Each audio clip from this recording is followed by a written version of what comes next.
हिंदू धर्म में कुछ पौधे बहुत ही शुभ माने जाते हैं। सही दिशा में लगाए गए पौधे सुख, समृद्धि और सकारात्मक ऊर्जा का संचार करते हैं। लेकिन वास्तु के मुताबिक इनकी दिशा का गलत होना कई बार अशुभ परिणाम देता है। खास तौर से दक्षिण दिशा को वास्तु में बहुत संवेदनशील माना जाता है।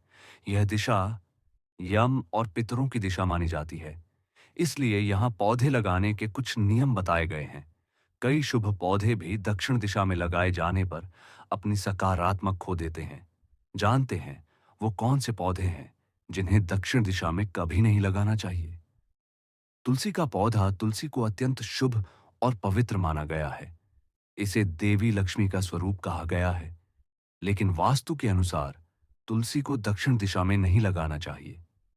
पितरों और यम की दिशा होने की वजह से दक्षिण दिशा सक्रिय और कठोर ऊर्जा वाली होती है।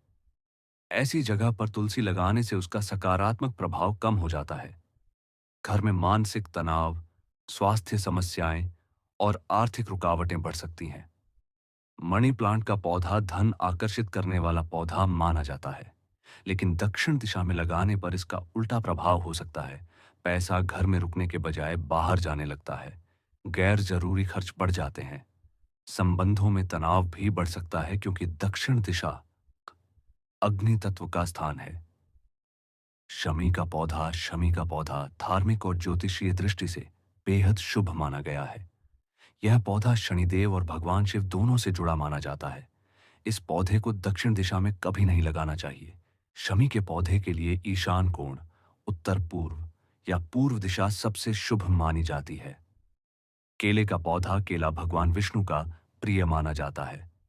गुरुवार को इसकी पूजा करने का विशेष महत्व है। हालांकि इसे घर के अंदर नहीं लगाना चाहिए। इसे घर के बाहर उत्तर या पूर्व दिशा में लगाना शुभ होता है। दक्षिण दिशा में केला लगाने से इसके आध्यात्मिक और सकारात्मक प्रभाव कमजोर पड़ जाते हैं। इससे घर में वास्तु दोष उत्पन्न होता है।